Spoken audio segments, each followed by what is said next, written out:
hindukira wa mupapa we wa musore we, hindura amazina atara yawe, ugira izina ryawe rikubereye, kandi wongere wibuke ko igihe cyose usebye umuntu uzamuka ejo bakazagusebya umanuka. Icyiza nuko twakundana urukundo rw'ukuri tukareka uburyarya. Habarukorera iyo bageze kuri Yesu ashimwe ry'uburyarya, abantu bakanicarana no ku ntebe bari muri repetition bakaririmba ngo tuzajya mu ijuru kureba bariyo, kandi ari kuvuga ati cyo gahirima. Iryo juru niriye ugiye kubwira abantu. Ukaririmba ukarema ngo baragowe abanyabyaha banze kubireka, bicariye hejuru y'umuriro. Ntago nyibuke indirimbo Induta Ubukuru. Kandi uri kubwira ngo aragowe ngo yicariye umuriro, kandi nawe ni wowe uri kwivuga kuko urawicariye mwene se uramwanga. Wamwanze. Tuzajya mu ijuru kureba bariyo koko. Ukarangiza ukavuga ngo dukundane turapfiki ko turi umwe, kandi uwo uri kubibwira iyo ndirimbo yakabanje kubanza kukwigisha mbere yuko wigisha abandi, yabanje kukwigisha.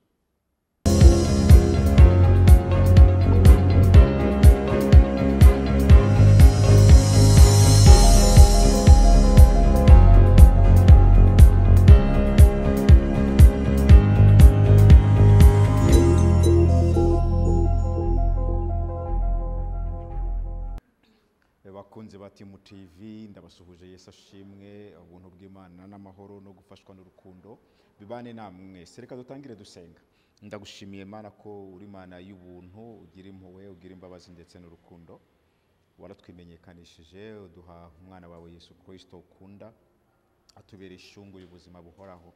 Urakoze kutwemerera kugirana ibiganiro n'imitima ya benshi zadukurikira.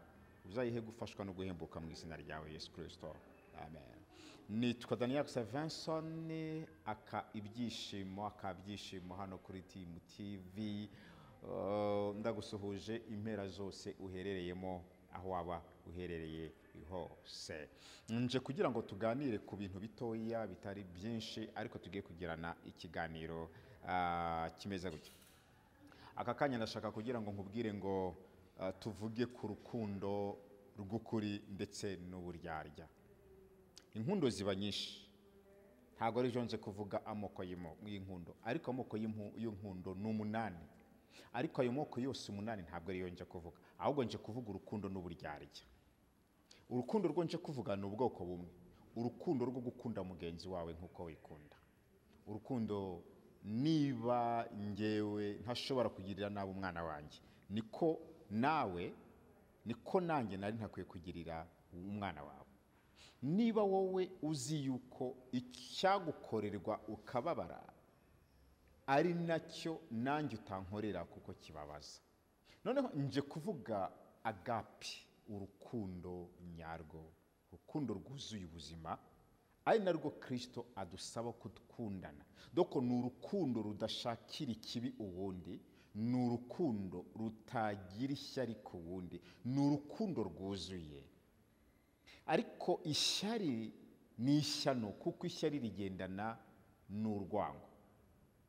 Kandi twibuke ko ijambo ry'Imana rivuga ngo uwanga mwene se wese ni umwicanyi.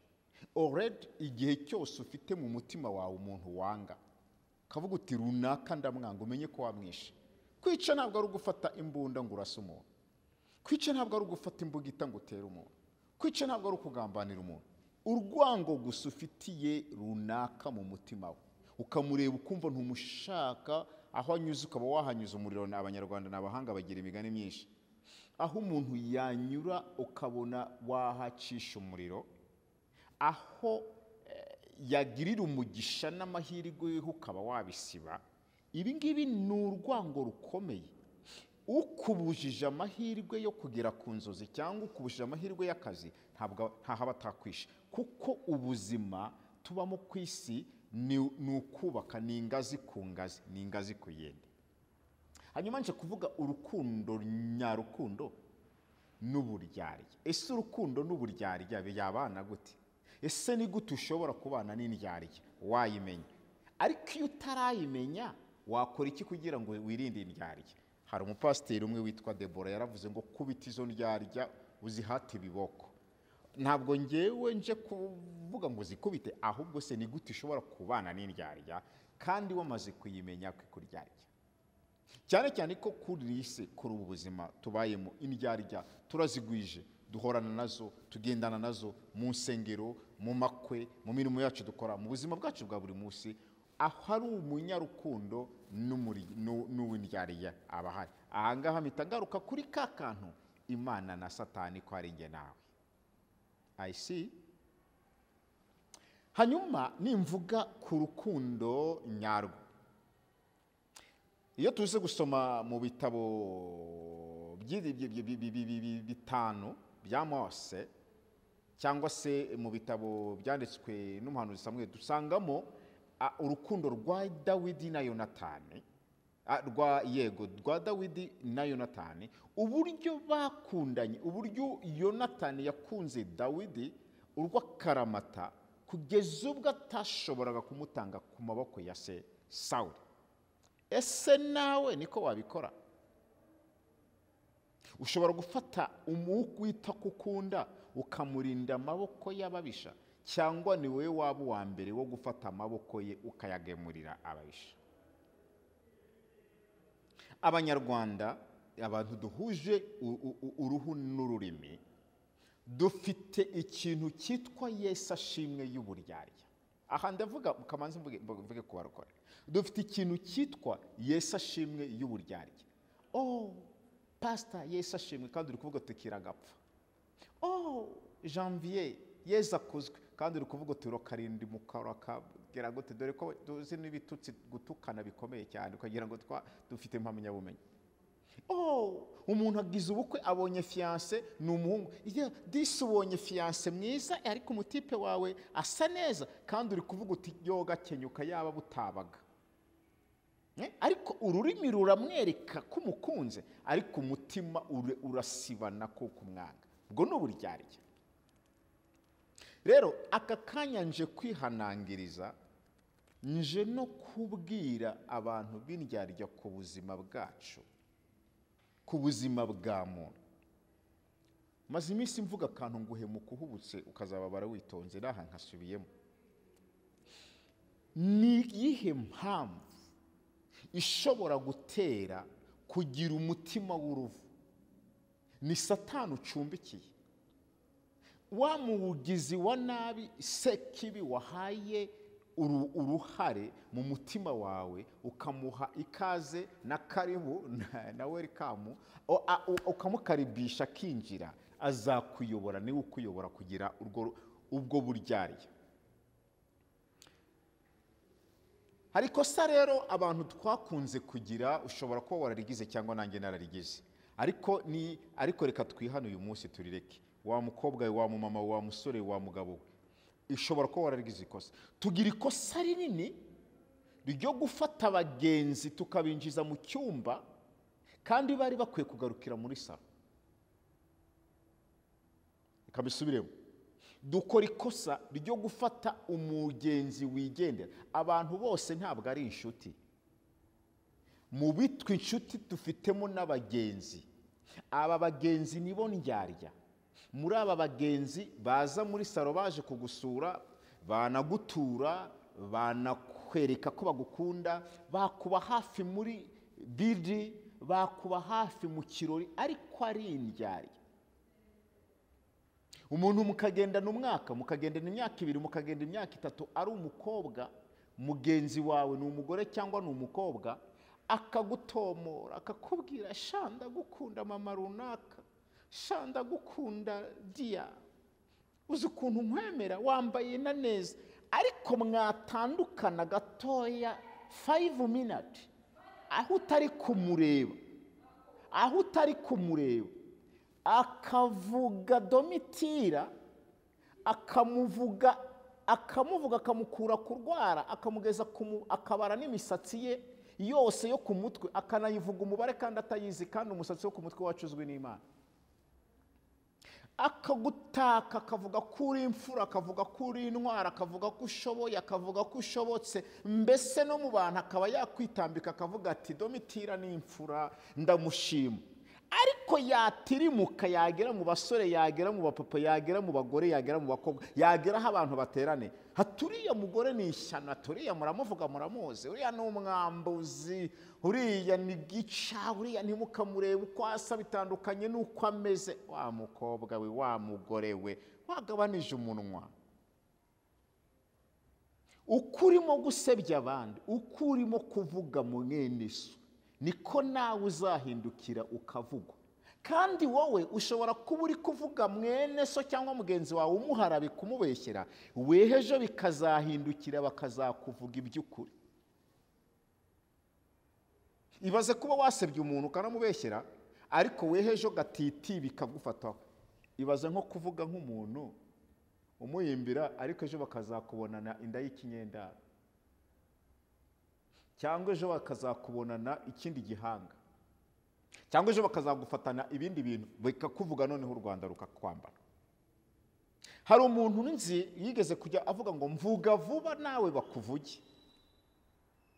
Igihe cyose uzaba wiherereye uri gutaramba ku muntu, ari we wahindutse isengesho, ari we wahindutse Bibiliya, ari we wahindutse dictionary, uzamenye ko nawe ejo ari wowe bizagarukaho. Kabiri, usebye umuntu kenshi, ahantu musebye bikazarangira abantu babonye ko nawe ufite isebanyabuhanga n'ikoranabuhanga mu gusebanya, uko usebanya abandi bikarangira nawe wisobanya. Gatatu, uko usebye umuntu muri benshi cyangwa muri bake, abantu nabo bagira ubwenge baribaza, ariko iyo umuntu asebye undi watamuvuga, uyu muntu ni shyashya, ese kubera ko ari wavuga gusa, ese ko nta bandi bamuvuga nk'ibyo amuvuga, uyu niwe mubi gusa wabaye kuri runaka. Wa musore we, dore ko dusigaye dufite n'abagabo n'abasore bishwe ngo ni ba papa zibare. Ubundi aya mazina nari nyaze ku bagore n'abakobwa ko aribo bitwa ba mama zibare, ariko dusigaye dufite n'abapapa bita ngo ba papa zibare. Biragoye cyane ko wakwihutira kugira ururimi rusenya, rusebanya. Reka mbasomere iki cyanditswe kiri hano cyavuzwe n'umugabo w'umuhanga witwa Salomo, mwumve ukuntu kimeze. Ni umugabo w'umuhanga witwa Salomo, niwe muntu wagize ubwenge bwinshi, niwe wamenye gusaba neza cyane mu bantu bose babayeho. Mu rwandiko rw'imigani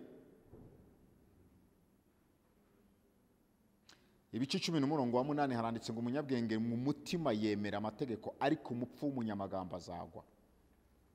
10:10 uwicanira amaso atera umubabaro, kandi umupfu w'umunyamagambo, wa mupfu we w'umunyamagambo, wazengereje abamama, wazengereje abakobwa, wazengereje abasore, wazengereje abapapa, wazengereje abashumba, wazengereje abadiyakona, abantu bakwise za papa ba mama bazibara, abantu bakwise hungaraje, abantu dore fatira ku munwa dore aratambutse, yamara gutambuka umuvuga aragiye.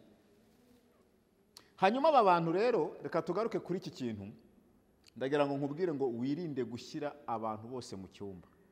Abagenzi bose bazane bagarukire muri salo, bamenye intebe ufite muri salo, niba ari kwire z'umutuku, niba ari simiri kwire z'icyatsi, niba ari imyenda, niba ari ntangiye ubuzima, niba muri gishogoro, amenye ibyo byo muri salo, ajya kuvuga ibyo yabonye muri salo abantu bose babona.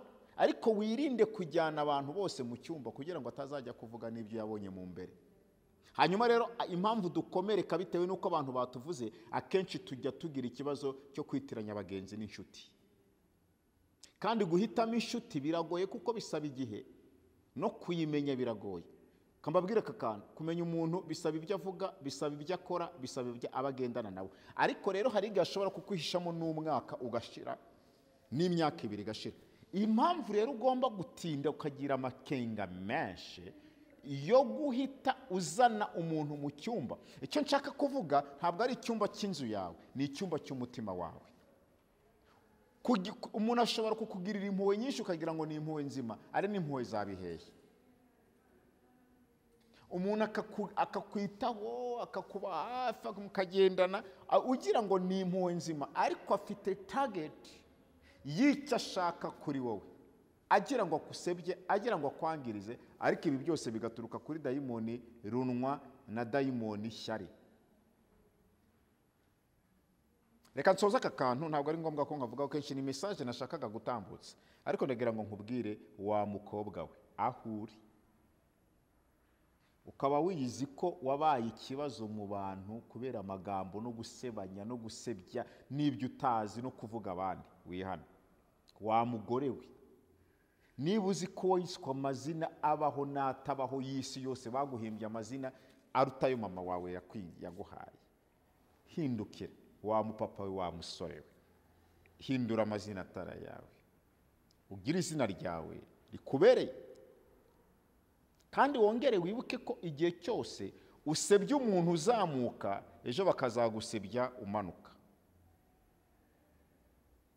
Icyiza nuko twakundana urukundo rw'ukuri, tukareka uburyarya. Haba rukorero iyo bageze kuri Yesu ashimwe ry'uburyarya, abantu bakanicarana no ku ntebe bari muri repetition, bakaririmba ngo tuzajya mu ijuru kureba bariyo, kandi ari kuvuga ati cyo gahirima. Iryo juru niriye ugiye kubwira abantu, ukaririmba ukarema ngo baragowe abanyabyaha banze kubireka, bicariye hejuru y'umuriro. Ntago nyibuke indirimbo Induta Bukuru, kandi uri kubwira ngo aragowe ngo yicariye umuriro, kandi nawe ni wowe uri kwivuga, kuko urawicariye mwene se uramwanga, wamwanze. Tuzajya mu ijuru kureba bariyo koko, ukarangiza ukavuga ngo dukundane turapfa iki ko turi umwe, kandi uwo uri kubibwira iyo ndirimbo yakabanje kubanza kukwigisha mbere yuko wigisha abandi, yabanje kukwigisha. Murakoze bakunzi ba Team TV, yarida n'ibyishimo warugize ngo tuze tuganire kuri aya magambo. Nari nifuje kugira ngo ngusangize, hanyuma nkuhe message yanyu. Ushobora kuba warakomerekejwe n'umugabo witwa Dioterefe cyangwa Dioterefitine. Hari umugabo uvugwa muri Timoteyo ngo wakundaga kugira amagambo ngo akarosera abandi, yitwaga Dioterefe. Ubanza uyu munsi ageze ahantu baceceka akabanza agahita. Ubwo rero nawe niba uzi ko wahuye n'umuntu akakubera Dioterefe, pole sana, pole sana. Cameraman, niba warahuye n'umuntu akakubera Dioterefe, pole sana. Warahuye n'umuntu akakuvuga, akakubaragura, akakwandagaza, akagusiga imyanda. Hano dufite abantu basigana imyanda, ayabigambiriye, akagusiga umwanda n'icyasha kubw'inyungu ze. Ndagira ngo nkubwire ko ibyo bintu atari ubupfura, atari n'ubukirisitu, atari n'ubumuntu, ni ubupfu. Urakoze rero cyane, reka nkwifurize gukomera wowe wakomerekejwe n'ibyo bintu. Reka nawe ariko wowe ukibirimo ukibifite n'umwuga, mubwire ngo hindura page ujye kuri page nzima. Ibyo ntago byubaka. Reka ukomeze dukorere share, subscribe, like ndetse na comment dusangize igitekerezo. Nukenera kuvugana na Team TV, wareba nimero iri aho ngaho kuri ekara rwose ihoraho, cyangwa ukanabandikira, bazaguha inyunganizi, ubujyanama, ubufasha kuri buri kimwe cyose. Reka dusenge. Urakoze Nyiringabo ko uri Imana nziza, ubana n'abantu bose. Nsengeye uyu mwanya abantu bakomerekejwe n'amagambo arababaza, ariko aba bantu bite nanone uduhe kumenya inshuti nyanshuti n'indyarya, tumenye abo dushyira mu cyumba cy'umutima n'abo duhereshya kirya, tumenye gutandukanya Yesu ashimwe y'uburyarya, tumenye no gutandukanya abadukunda n'abatubeshya. Urakoze kumana n'imitima y'abantu bawe, mu izina rya Yesu, amen.